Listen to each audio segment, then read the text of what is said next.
আসসালামু আলাইকুম ওয়া রাহমাতুল্লাহ। আসসালামু রাহমাতুল্লাহি ওয়া বারাকাতুহু। ওয়ালাইকুম সালাম। ওয়ালাইকুম আসসালাম ওয়া রাহমাতুল্লাহি ওয়া বারাকাতুহু। জি মোহতারাম, ভালো আছেন? আলহামদুলিল্লাহ। আপনি এই কেমন আছেন? আলহামদুলিল্লাহ ভালো। আপনার নাম কি? মোহাম্মদ জিয়াম। আলহামদুলিল্লাহ।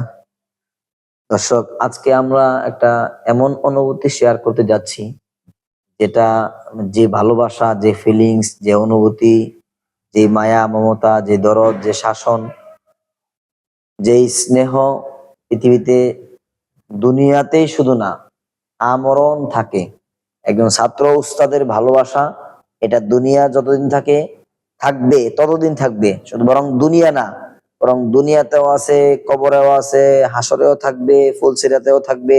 হার জায়গায়, হার ওয়াক্ত আদর্শ উস্তাদ এবং ছাত্রর প্রতি টান, হৃদয়ের রুহানি সম্পর্ক, একে অপরের জন্য আগে আসা, এটা আজীবন থাকবে।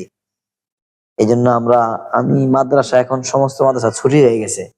আমার কাছে মাঝে মধ্যে আমি মানে যখন একা একা বসে চোখ দিয়ে পানি আসে, যে আমি একজন সাধারণ উস্তাদ, আমি তেমন কিছুই না, কিন্তু মানুষ এত মোহব্বত করে, এত ভালোবাসে। আমার বয়ান একেবারে নরমাল, কিন্তু মানুষ আইসা বলে যে এত ভালো। এগুলো আসলে আমি নিজেকে প্রকাশ করে যাচ্ছি, আউযুবিল্লাহি মিনাশ শাইতানির রাজিম। আমাকে প্রকাশ করার উদ্দেশ্য না। এই যে এই বন্ধ ছুটির সময়ে সব মাদ্রাসা ছুটি হয়ে গেছে, একজন উস্তাদ উনি আসছে, দেখা করলাম, সাক্ষাৎ করলাম। কি উদ্দেশ্য আসছেন আপনি নিজেই বলেন তো? আলহামদুলিল্লাহ। সমস্ত প্রশংসা আল্লাহর জন্য। যে আল্লাহ রব্বুল আলামিন আল্লাহর দ্বীনি কাজে সম্পৃক্ত থাকার তৌফিক দান করছেন এবং এই কাজকে সামনের দিকে আগায় নিয়ে যাওয়ার জন্য চেষ্টা করতেছি এবং নিজে যা শিখছি তা ছাত্রবাদীকে শেখানোর জন্য চেষ্টা আল্লাহ করতেছি। আকবার। আল্লাহ এই তৌফিক দান করছে, এই জন্য শুকরিয়া আদায় করে সর্বপ্রথম মহান রব্বুল আলামিনের কাছে আলহামদুলিল্লাহ। এখন আমি একটা প্রতিষ্ঠানে দীর্ঘ ১ বছর যাবৎ চাকরি করছি। এখন আমার ওইখানে টোটাল ছাত্র ছিল অনেকেই। এখন আমি ওই প্রতিষ্ঠান থেকে চলে আসতেছি। এখন আমি নিয়ম অনুযায়ী হ্যাঁ, আগে জানাইছেন, আমি তারপরে ৬ সুন্দর মাস পদ্ধতি আগে অনুযায়ী। জানাইছি। হুম, জানানোর পরে হঠাৎ করে চলে আসেন নাই। হঠাৎ করে চলে আসি নাই। ওকে। আমি ৬ মাস আগে জানাইছি যে আমার এরকম সমস্যা পারিবারিক। বাস, আমি ওটা টানা নিয়ে আসার দরকার নাই, হ্যাঁ, কারণ হলে আপনি নিয়ম অনুযায়ী বের হয়েছেন, সেটা আমিও হ্যাঁ, জানতে পারছি। হ্যাঁ, নিয়ম অনুযায়ী বাইর হইছি। এখন আমার এই কুরবানি ঈদ উপলক্ষে আমি চলে যাচ্ছি বাসায়। এখন আমার একজন ছাত্র বলল আমাকে যে, "হুজুর দেখেন, আপনি আমার এক যখন আপনি আসেন তখন আমার একটা পৃষ্ঠারও ইয়াদ ছিল না ভালো করে, ওইরকম ভালো করে ইয়াদ ছিল না। আপনি অনেক মেহনত মুজাহাদা কষ্ট করছেন। করার পরে আমি ১৫ পারা ইয়াদ করছি। এরপরে মাশাআল্লাহ। এরপরে আমি বাকি ১৫ পারা বন্ধ কইরা পিছনের পড়া ১৫ পারা সবক কইরা আমি ওই ১৫ পারা ওরকম ইয়াদ নাই। তো এখন ওই হাফেজ বানাইছি, তাকে সে পাগড়ি পাইছে আলহামদুলিল্লাহ। এখন এই রমজান থেকে শুরু করে কুরবানি পর্যন্ত সে ১৬ পারা আমার কাছে শুনাইছে। এই ১৬ পারা তার আলহামদুলিল্লাহ মোটামুটি ইয়াদ হইছে। এখন বাকি যে ১৪ পারা আছে, এই ১৪ পারা তার ওরকম ইয়াদ নাই। এখন আমি উস্তাদ হিসেবে জানি যে তার মোটামুটি ইয়াদ আছে ওই মানে এখন কথা পারাগুলো। হইলো, লম্বা এখন আলোচনার সার আমাকে নির্যাস হয়েছে। সে মানে আমাকে বলতেছে যে, "হুজুর আপনি তো চলে যাবেন। হুম, কিন্তু বাকি আমি আপনার আগে যারা আসছিল তারা তো আলহামদুলিল্লাহ মোটামুটি আমি পড়ছি, আমার ওরকম ইয়াদ রাখতে পারিনি, ইয়াদ হয়ও নাই। তো এখন আপনি চলে যাবেন। এরপরে কি আবার আপনার মতো ওস্তাদ পাবো না? নাকি আমার পড়াগুলো আবার ভুইলা যায় না কি হয়?" সে বিপন্নত অবস্থায় আছে, দ্বিধাদ্বন্দ্বের মধ্যে আছে। সে আমাকে বলতেছে যে, "হুজুর আমি তো এখন আমার একটা ভবিষ্যৎ জীবনের একটা শেষ প্রান্তে আছি। এখন এই প্রান্তটা যদি আমি হারায় ফেলাই তাহলে আমার জীবনটা আমি হারায় ফেলবো। এখন আমি কিভাবে আমার এই প্রান্তটা জোড়া লাগানো যায়, সুন্দর করা যায়? তো মাশাআল্লাহ। এখন এই জিনিসটা কিভাবে আমি সামনের দিকে আগায় নিতে পাইরা আমার যে ভবিষ্যৎটা উজ্জ্বল করা যায়, আপনি আমাকে একটা দিক নির্দেশনা।" আমাকে এটা বলল। বলার পরে আমি বললাম যে, "আমি কি দিক নির্দেশনা দিব? তুমি তোমার গার্জিয়ানদের সাথে কথা বলো বা উস্তাদদের সাথে কথা বলো, বড়দের সাথে।" সে বলল যে, "হুজুর আপনি আমার উস্তাদ গার্জিয়ান, আপনি যে সিদ্ধান্ত নিবেন ওইটাই ভালো।"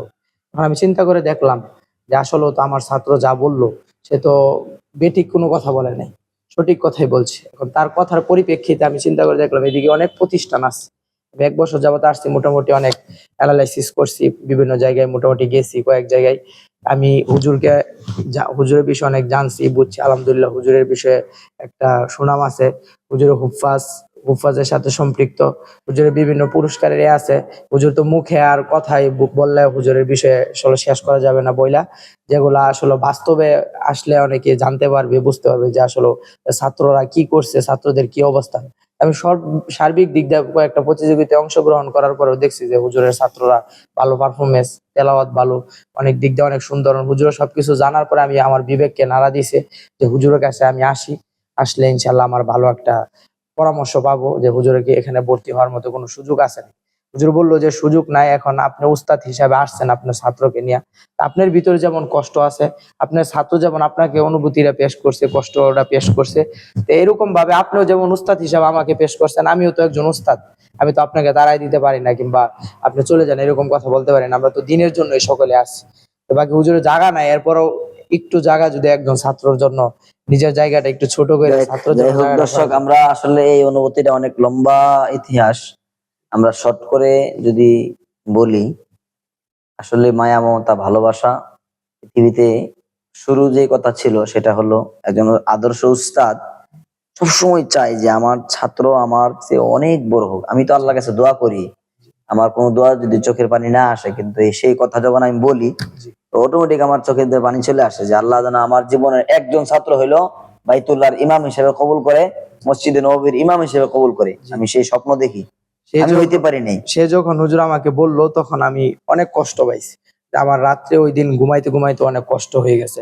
আমার ছাত্রটা কি বললো, যে আমি তো আর কিছু কোরআনের জন্য কিছু করতে পারি না, দিনের জন্য করতে পারি না, কিন্তু আমার ছাত্র যদি করতে পারে, তো ওই উসিলা হইলো আল্লাহ তাআলা আমার নাজাতের যাই ব্যবস্থা হোক, করবে। সেই ব্যথা, সেই দরদ, সেই মমতা, সেই ভালোবাসা থেকে আমাদের পর্যন্ত আসা। জি এখন আমরা চেষ্টা করব, এখন দ্বিতীয়ত প্রাতিষ্ঠানিক চেষ্টা এবং উস্তাদের চেষ্টার পাশাপাশি ছাত্র পক্ষ থেকেও কিন্তু আলাদা মেহনত, চেষ্টা করতে হবে। অনেক মেহনত প্রয়োজন হয়। ত্রিমুখী মেহনত, ছাত্র উস্তাদ প্রতিষ্ঠান, জি ছাত্র উস্তাদ প্রতিষ্ঠা- প্রতিষ্ঠান, ছাত্র সাথে সাথে বাপ মা অ্যাড হয়, জি উস্তাদ প্রতিষ্ঠান, ছাত্র ছাত্র বাবা মা জি গার্ডিয়ান আর কি। এই ত্রিমুখী মেহনত যখন একসাথে হয় তখন তার সফলতা কেউ আটকে রাখতে পারে না। এই জন্য তুমি তো প্রস্তুত, ইনশাল্লাহ পারবা? তোমার কি মনে হয় এখানে মানে হবে ইনশাল্লাহ? তাহলে আল্লাহ তাআলা আমাদের সবাইকে কবুল করুন। আমরা আজকের মধ্যে এখানে বিদায় নিচ্ছি। আমি শুধু এতটুকুই বলবো, পৃথিবীতে এরকম উস্তাদ প্রয়োজন, পৃথিবীতে এরকম ছাত্র প্রয়োজন। এলেমের প্রতি তৃষ্ণা যখন দেখবে ছাত্র, উস্তাদ এমনিতে আগায় আসবে। এই যে বিশ্বজয়ের স্বপ্নগুলো আমরা দেখি শুনি, আমরা যখন তাদের উস্তাদের সাথে সফর করি, একসাথে আমরা যখন যাওয়া আসা করি, আমাদের অনেক মহব্বত করে মানুষ যারা, যে আমার টাইমে বলতেছি না, যে কোনো মাধ্যমে আমরা আমাদের কানে আসে, আমরা সরাসরি শুনি তাদের কাছ থেকে, যে রাত্র যখন 12টা 1টা বাজে যেত, 2টা 3টা সারা রাত পড়ার পরে উস্তাদকে ঘুমাইতে দিতাম না।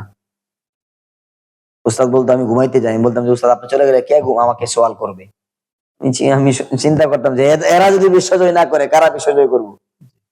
উস্তাদরাও কেমন, ছাত্ররাও কেমন, আর আমরা আমরা কোথায় আছি বেরে। এই জন্য আমাদের অনেক মেহনত করা দরকার। আমাদের সবার জন্য দোয়া করবেন। আসসালামু আলাইকুম ওয়া রাহমাতুল্লাহি ওয়া বারাকাতুহু।